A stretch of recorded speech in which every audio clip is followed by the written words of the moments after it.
Hello friends, welcome to e tax world. आज हम H registration में शामिल एच पैन कार्ड और एच डीड के बारे में बात करेंगे। एच रजिस्ट्रेशन के लिए आपको एक एच डीड और एक एच पैन कार्ड अप्लाई करना होता है। एच डीड का फॉर्मेट आपको हमारी वेबसाइट ई टेक्स वर्ल्ड पर मिल जाएगा। यह फॉर्मेट हिंदू लॉ और इनकम टैक्स एक्ट को ध्यान में रखते हुए बनाया गया है। आप एच डीड बनाने के लिए इसका इस्तेमाल कर सकते हैं। इसके बाद हमें एच के लिए पैन कार्ड अप्लाई करना होता है। एच के लिए पैन कार्ड अप्लाई करने के लिए हम गूगल पर टाइप करेंगे एच पैन अप्लाई। इसके बाद पहली वेबसाइट ओपन होगी। इसमें हम फॉर्म 94 का सिलेक्शन करेंगे और H Hindu undivided family category को सेलेक्ट करेंगे। लास्ट नेम में कर्ता का पूरा नाम और साथ में एच लिखा जाएगा।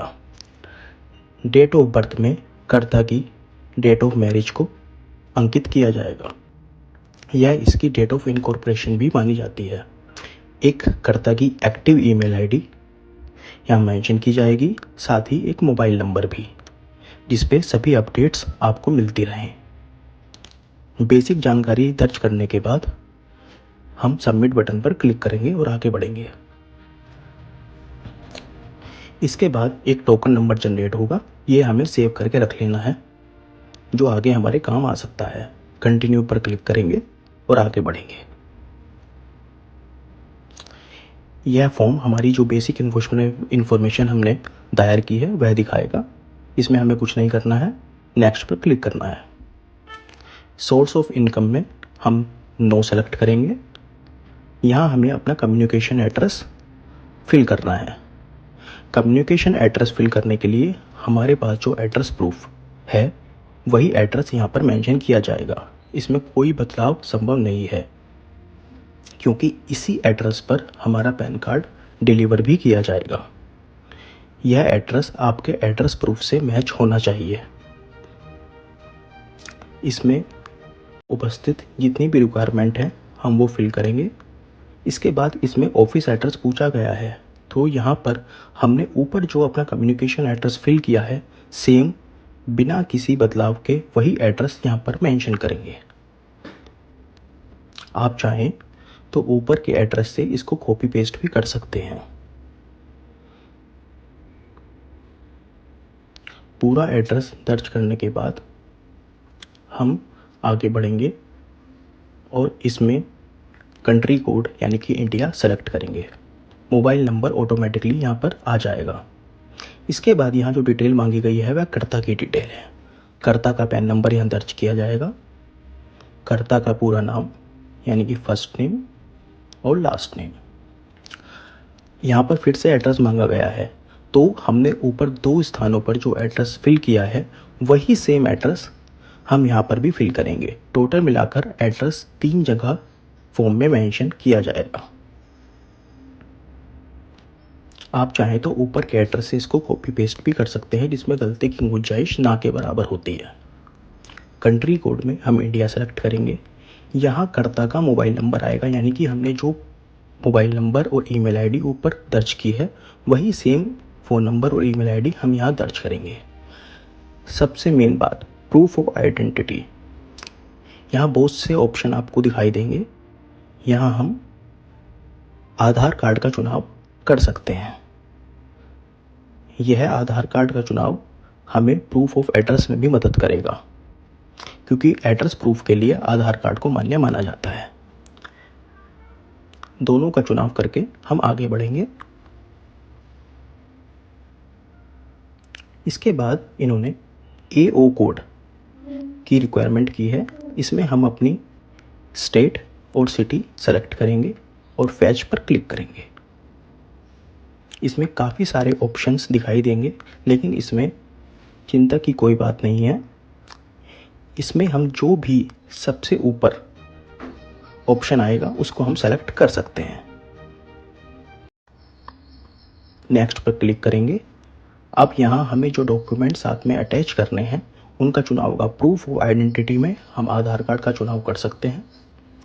आप चाहें तो किसी अन्य डॉक्यूमेंट का भी चुनाव कर सकते हैं। प्रूफ ऑफ एड्रेस में भी हमने आधार कार्ड का ही चुनाव किया है। बाकी ऑप्शन भी इसमें अवेलेबल है, वो आप अपनी आवश्यकता अनुसार देख सकते हैं। आधार कार्ड का चुनाव करने के बाद इसमें आता है proof of date of birth. Aadhaar card को proof of date of birth के रूप में स्वीकार नहीं किया जाता है, इसलिए यहाँ हम कोई अन्य दस्तावेज सेलेक्ट करेंगे। जिसमें मेरे पास पासपोर्ट है तो मैंने पासपोर्ट सेलेक्ट किया है। यहाँ कर्ता का नाम आ जाएगा, कर्ता ही इसमें ऑथराइज रिप्रेजेंटेटिव रहेगा। कर्ता का प्लेस, नेम ऑटोमेटिकली यहाँ पर आ जाएगा। कर्ता की डेजिग्नेशन जो है कर्ता, सबमिट पे क्लिक करेंगे। यहाँ आपका पूरा फॉर्म, पूरी जानकारी जो आपने दर्ज की है वह दिखाई जाएगी।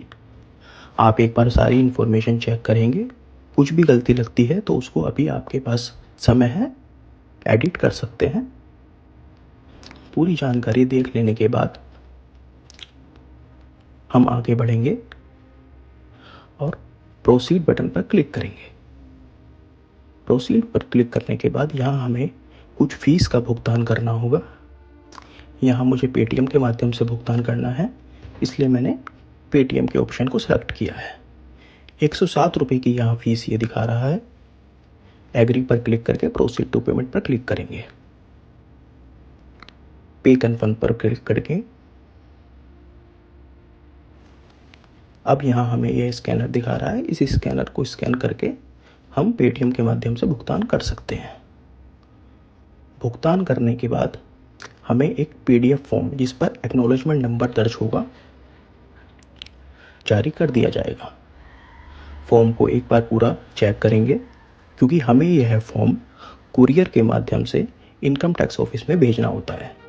सबसे नीचे इस बॉक्स में कर्ता अपने सिग्नेचर करेगा और इस फॉर्म की ओरिजिनल कॉपी हमें इनकम टैक्स ऑफिस में भेजनी होगी, जिसका एड्रेस है income tax PAN unit, 4th floor, शिवायर चैम्बर, बैनर रोड, बैनर, पुणे। साथ में पैन कार्ड का original form, notarise HUF deed की फ़ोटोकॉपी और कर्ता का पैन कार्ड, आधार कार्ड और डेट ऑफ बर्थ प्रूफ जो आपने सेलेक्ट किया होगा। यह सब भेजने के बाद कुछ दिनों के बाद आपका पैन कार्ड जारी कर दिया जाएगा। अगर आप यह सारा काम ई टैक्स वर्ल्ड माध्यम से कराना चाहते हैं तो हमसे संपर्क कर सकते हैं। हम घर बैठे आपको ये सुविधा उपलब्ध कराते हैं। हमसे संपर्क करने के लिए आप हमारे मोबाइल नंबर पर हमसे जुड़ सकते हैं। हमारा मोबाइल नंबर है 9958869427। किसी भी अन्य जानकारी के लिए आप हमसे संपर्क कर सकते हैं। धन्यवाद।